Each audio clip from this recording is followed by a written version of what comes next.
Hey everyone, welcome back to I Know a Guy. I'm Anthony, and this is the podcast where connections thrive. Each episode, we spotlight inspiring entrepreneurs, professionals, and individuals doing amazing things. Together, we'll grow your circle, spark collaborations, and discover new opportunities. Today, we're meeting Scott Fiscus, believer, husband, charity board member, business owner, leader of Healing Angels, a business dedicated to helping people do better in many facets of life.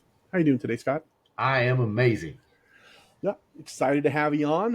Known you for a while now. We're part of the same chamber of commerce. Bumped into you and haven't been able to get rid of you yet. So I I figure, know it's been awesome watching you though. I mean, I don't know. I'm like 200, 205 or whatever. It's been awesome watching.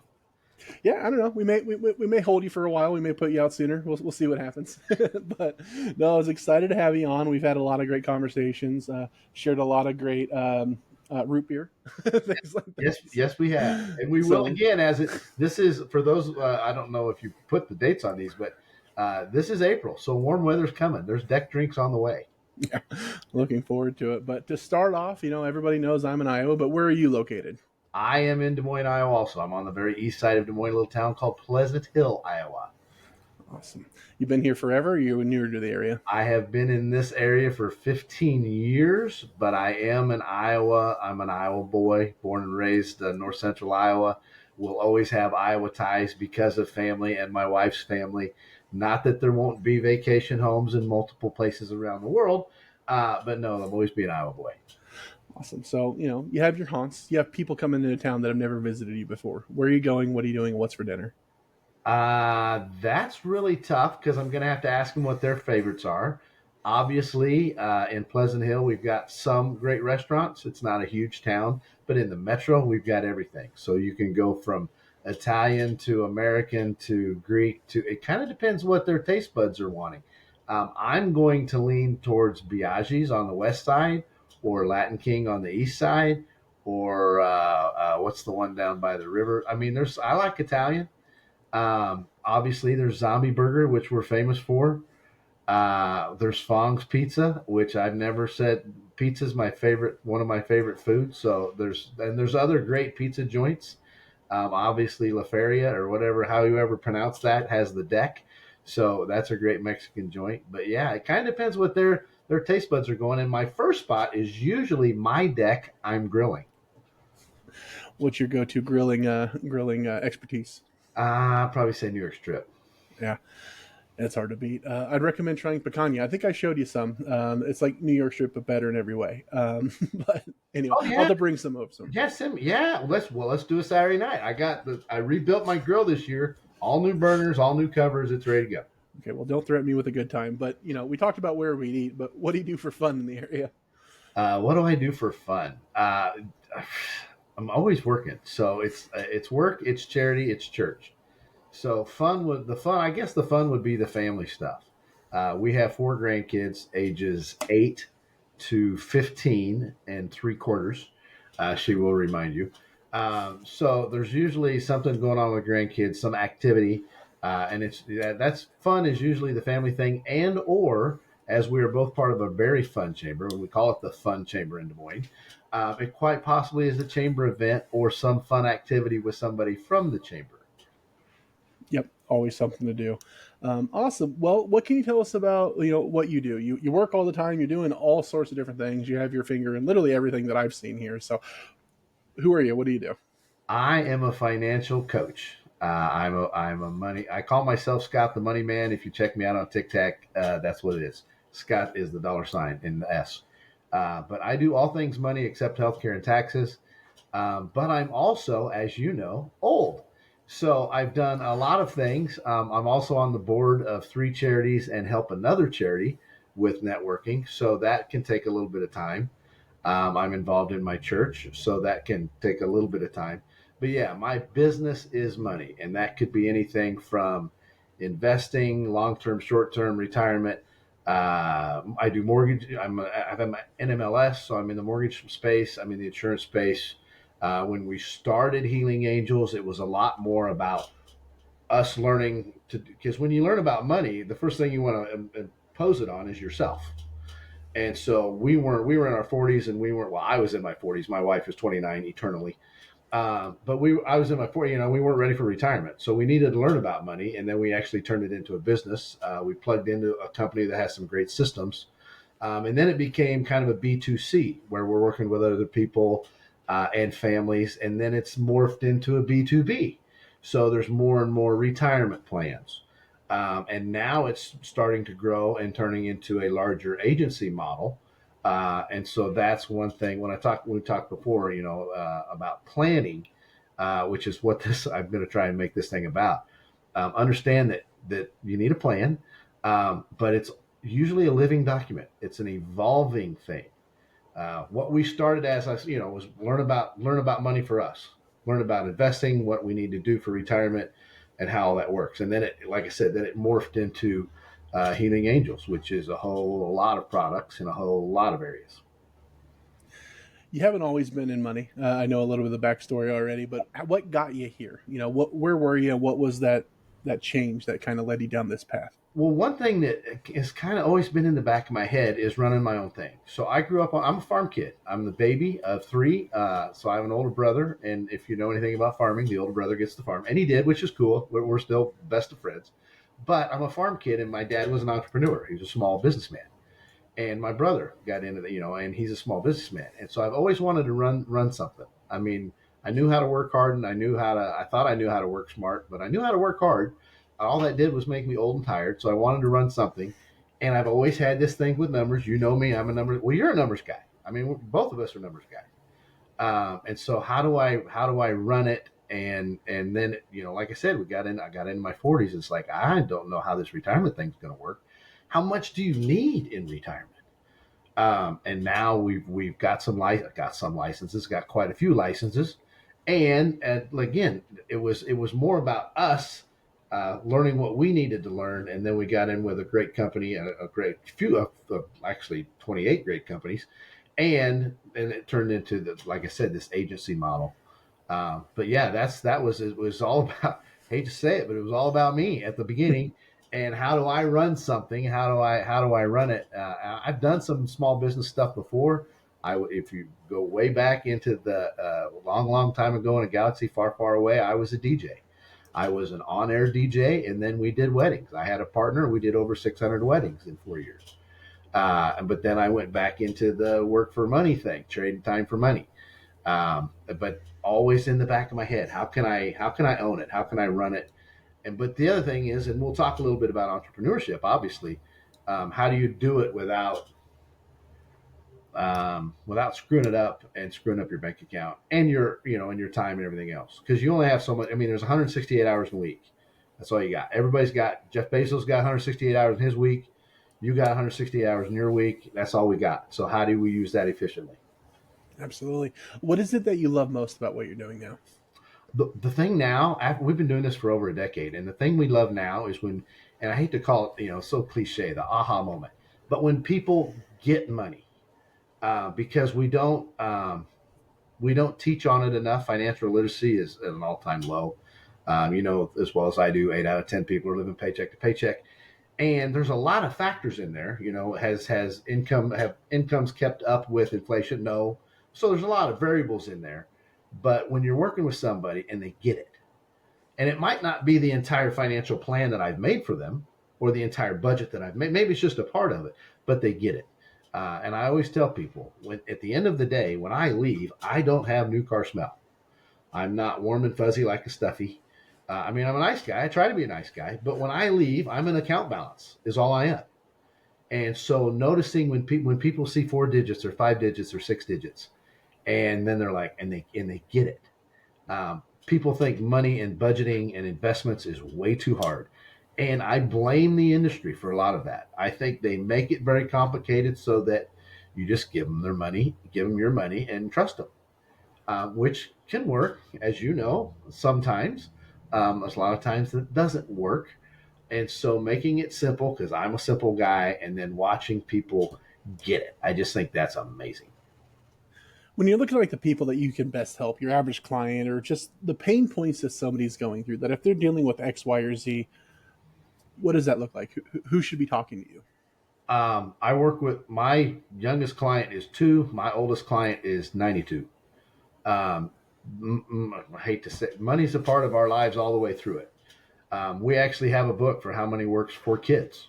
Now, it's not actually for kids, it's for parents to work with kids on how money works. We have another one just called How Money Works for adults. Who needs to work with me? Anybody who wants to do better with money and understand that it doesn't have to be overwhelming. And this goes back to what we've all heard. How do you eat an elephant? It's one bite at a time. People are scared of budgets because they don't know where to start and they think it's overwhelming. And I try to make that simple for them. Now, does a 20-year-old need to talk to me? Absolutely. Does he need to talk to me about estate planning? Well, maybe not. But like I said, my oldest client's 92. So is there some estate planning in there? Absolutely there is. And the ones in the middle, it depends where they are in their journey. So I work with all ages and all ages, because the industry says that if you're working with a financial advisor, which is what I am, if you're working with one, your money's probably going to do 2.3 to 2.7% better than if you're not. So I guess anybody that wants to do 3% better with their money should call me. Yeah, absolutely. And you're right. Different facets of your life, you're going to have different conversations, and there's never a wrong time to have a conversation. So, No. When you're looking at like your average power partner, what are other professionals that you can kind of synergize well with and kind of collaborate with in your spaces? I work collaborate with. Well, there's three collaborations there. So there's chamber collaborations, there's charity collaborations, and there's my business. My business collaboration is usually in the CPA space, in the insurance space, anything in the investment space. So there's a lot of collab there, and I work with quite a few different professionals, and I work with you. I mean, we have different areas that we specialize in, and that's part of my having a plan, and that's a big part of your podcast. It's knowing a guy, and not only knowing somebody, but knowing the right guy, getting good advice. And so I work in a lot of different areas, which is cool because I've got to meet some really neat people like you and other really neat people. So you always got to have your eyes and ears open. You'll learn. I mean, that's the old saying: God gave us two ears and one mouth. So pay attention, and you can meet neat people and learn neat things. But I'm mainly in the money space, so it's tax people, it's investment people, insurance people, and some mortgage people. Not a huge part of my business, but I'm still very aware of what's happening in the mortgage world. Absolutely, yeah. No, that because that's where we met. As a chamber event. I think the first one was just like just a after hours chamber event, and then Mm-hmm. like I said, it's been like trying to pry off a barnacle. No, no. So, no, absolutely. There's all sorts of areas, and people need to realize that as well. When you're out networking and you're out creating relationships, it's not just about the business part of it. I don't just need to meet CPAs Absolutely. or bookkeepers. I need to meet all kinds because I. I don't know how I'm going to be able to serve somebody or help somebody, and I don't know how somebody's going to be able to reciprocate. Yeah. Just And the other thing that now again it goes to more than a decade in this business, and it also goes to being old. I'm having one of those zero birthdays this year, buddy. By the way, you're invited. Andrew doesn't know what okay. we're doing, but you're invited. But the other part of experience and being old is I'm usually mentoring not only three or four people in my business, but three or four people that aren't in my business that I'm usually mentoring just because of experience and age. And how do you become a business owner? How do you start a charity? I worked with one charity that wasn't a charity when I started with them, and now they're an official 503. But so some of that networking turns into me learning things, or it might turn into me mentoring somebody too. But that networking is now my wife, and she says if I ever leave her at a party, then I'm in big trouble because she's not like me and you. So there is an advantage to that, but it's amazing how many introverts I should say after March 2020, how many introverts in social media and they're not as introverted as they used to be. So there's a lot of ways for all types of people to network, and I think that I know a guy. That's a big thing. Absolutely. What advice would you give to a new or an aspiring entrepreneur, seeing as you've wanted to do this your entire life and you're finally here, you're running your own thing? What advice would you give them that want to do the same? The biggest advice I see it on not only your podcast but a lot of podcasts. Some people say jump, and there's a Steve Harvey video, jump. Love that video, And some people say you got to set your goals and have a plan and stuff like that. If you go to the SBA for a loan, you got to have a business plan. So how do you do it? But understand there's analysis paralysis, which is not starting, and then there's starting and not having any plan. I wouldn't do that. And like we talked before, you're going to need a plan. Because if you fail a plan, you plan to fail. But you're going to have a plan, understanding that plan is going to evolve. Like I evolved from personal to B2C to B2B to agency model. So it's going to evolve. But to become an entrepreneur, and how do you balance analysis paralysis with I jump too soon?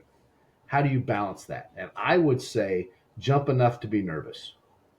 Don't jump enough to wipe out your entire life savings. Don't jump enough to put in put yourself in a position where it's 200 hours a week and there's only 168. But also don't not do it to the point where you study and study and study and study. You can read all day, and knowledge is not power. Applied knowledge is power. So, and everybody's going to be a little bit different. So if you want to become an entrepreneur, I say go for it. Absolutely. Kind of have a plan, understand that plan is going to evolve, and don't sit there on that plan forever. Start something. And the other thing is look at people. If you're thinking about getting into something, find somebody that's done it. And that's getting good advice from good people.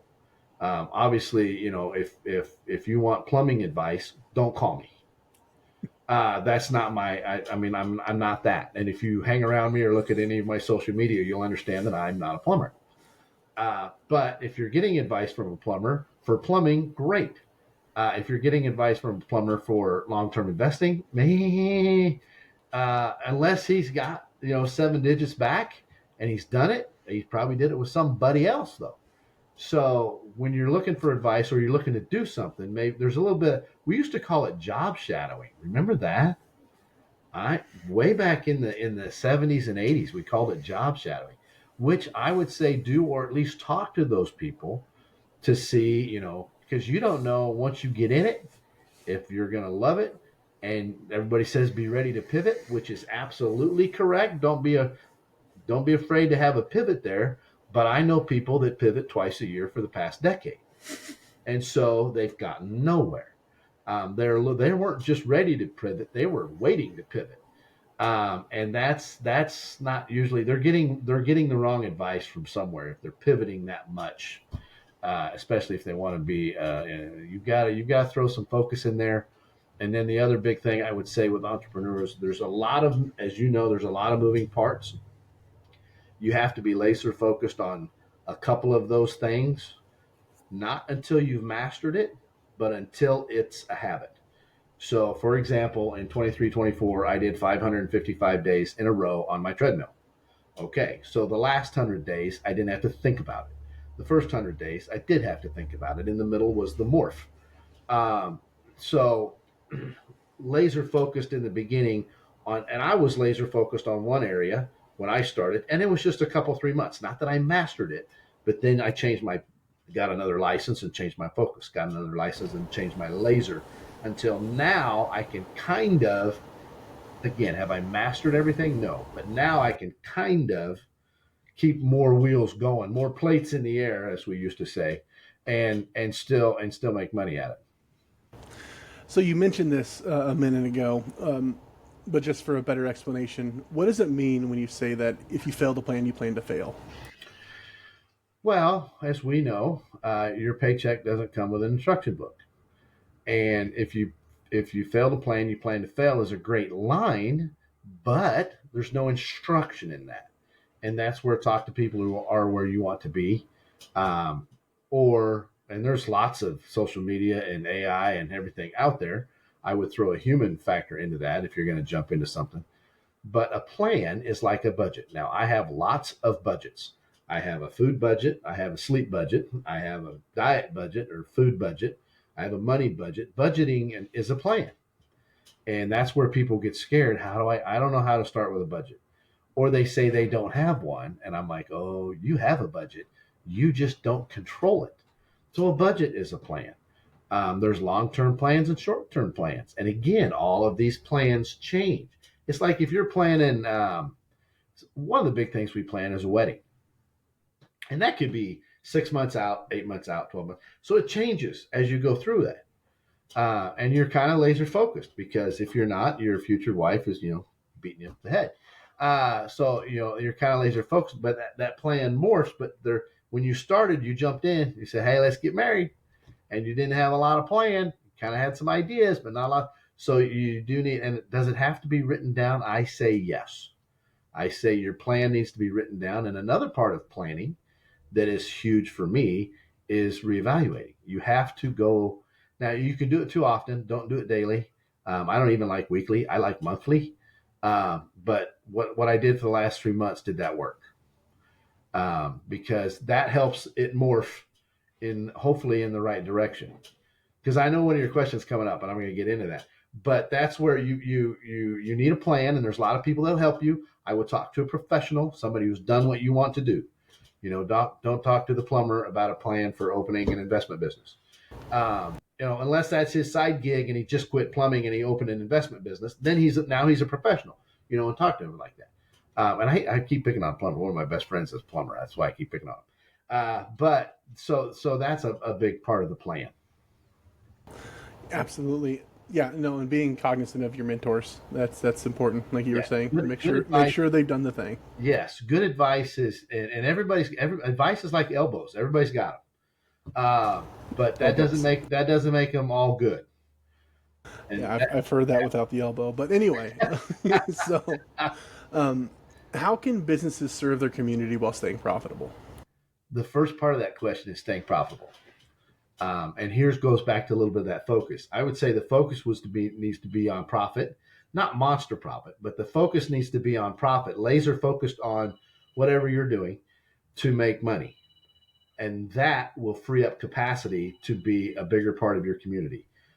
So do you start a business and join the chamber the next day? Do you start a business, join the chamber, and start a charity the next week? No, no, no, no, no. You said work with the community and becoming profitable. Profitable is the first part. That frees up capacity and it frees up time. But if you're making money, the more you make, the more you can give. So becoming profitable first and staying laser focused in that. Now, whatever you're doing, you're going to be involved with your community. Now, your community might be local, like in your town. If you're doing e-commerce, your community is all over. It could be all over the states, could be all over the world. And if you pay attention to your community, and that goes back to the monthly re-evaluation of what's going on, what I'm doing, you'll find that part of the community that you work well with. And like with us, now Andrea loved the chamber long before we started Healing Angels. She was the president 16 years ago, before Healing Angels was formed. But she loved the chamber. We started Healing Angels. It was obviously that was going to be part of our community involvement. The charity thing was absolutely by chance. But it's turned in, like I said, I'm on 3 boards and I work with a 4th one. And it's turned into, now I kind of know, I'm not a master of it, but I know a few things about how to do it. And again, I know a guy that is huge in both in business, in personal, and in charities. If you have a large network or a quality network, then you can also build in your community, whatever that community might be. Absolutely. You mentioned it. So what inspired you and Andrea to start a mission-driven company like Healing Angels? Well, like I said, I always wanted to run my own thing. I didn't know what it was going to be. I knew it wasn't going to be a restaurant. I mean, I like grilling, but it's not going to be a restaurant. But I wanted to run something, and then it just kind of morphed as we grew, as we seasoned ourselves, became more mature. That's a really tough one for me to say, and you know that.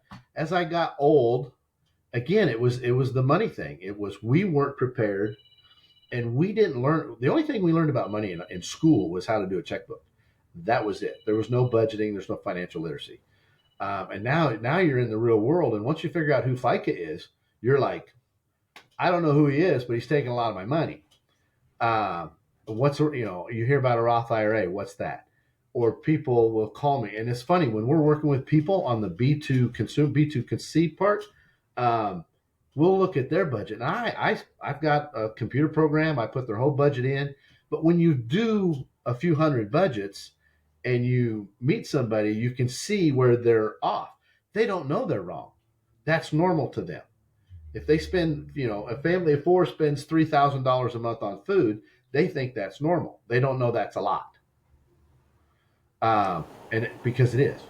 And there's people that want to retire in their 20s and 30s and 40s, and they're like, well, I want 15 grand a month coming in retirement. I'm like, no, you don't. First off, you can't afford to save that much. You don't work that. You don't make that much money to have that kind of money on the other end. But the other thing is, if you talk to retired people, they're like, that's way too much. That's wasteful. I mean, I have retired clients that they're happy with a couple grand a month is because they have no debt, and they might have a summer house in Phoenix or Texas or Florida, and 2-3 grand a month is plenty for them. They're more than happy. So the other thing I always joke about, and you talked about making a plan. So I have nieces, and I remember talking to them in their 20s, and part of that was what we learned in the direct sales word is how to word it. It's like, well, when do you want to retire? You ask that to a 25-year-old, and they're like, when do you want to retire? They're like, well, 65, because everybody says 65. And so we learned how to ask it different, and it was, how long do you want to work? Do you want to work? If you're 25, do you want to work 40 years, or do you want to work 30 years? And they're like, well, I thought it was 65. No, if you have the money, it can be 55. And they're like, well, I don't want to work 40 years. So it was learning how to ask that question. And those were things that I had to learn for me, and Andrea and we had to learn together. And then that morphed into the B2C, which morphed into the B2B, which now, and with March 2020 happening, and Zoom and everything that's out there, yeah, we've got agents all over the country, and we've got clients all over the country, which rocks. Yeah, absolutely. So, why you? What sets you apart from everybody else doing something similar? I'm gonna blame my wife. My wife is a former teacher, and like we talked. I've been a DJ. I've been a truck driver. I grew up on the farm. I was tool and die at a factory for 8 years. So I've done a lot of things. But a big part of me in my more mature years is the caring that comes from her when she was a teacher, and having kids and grandkids. So the caring that I see from her and get from her, and again, moving that into people, and then seeing that moment when they get it. Uh, that's what we're going. And we always tell people when we're working with them. Um, and I brought it up earlier with the industry. The industry is to use a lot of big words and a lot of big and a whole bunch of non-understandable stuff, because they just want your money, and you trust them, and you hope that that grows. Here's a secret in the industry. Every time you get that letter, the graph is always going up. It's always going. You can lose money. That graph on that picture, when you open it in your statement, it's always going up. That's so you got to look at the numbers. But that's where the caring from her, and I mean, you know me, we like to help people all the time. So that's where we're a lot. I'm a lot simpler than the industry, but I'm also a lot more.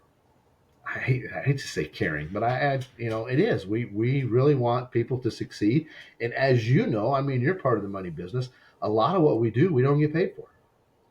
It's a lot of answering questions, and it's a lot of there's a lot of things that we do that we don't get paid for, but it's because I know a guy, or I'm an expert in this.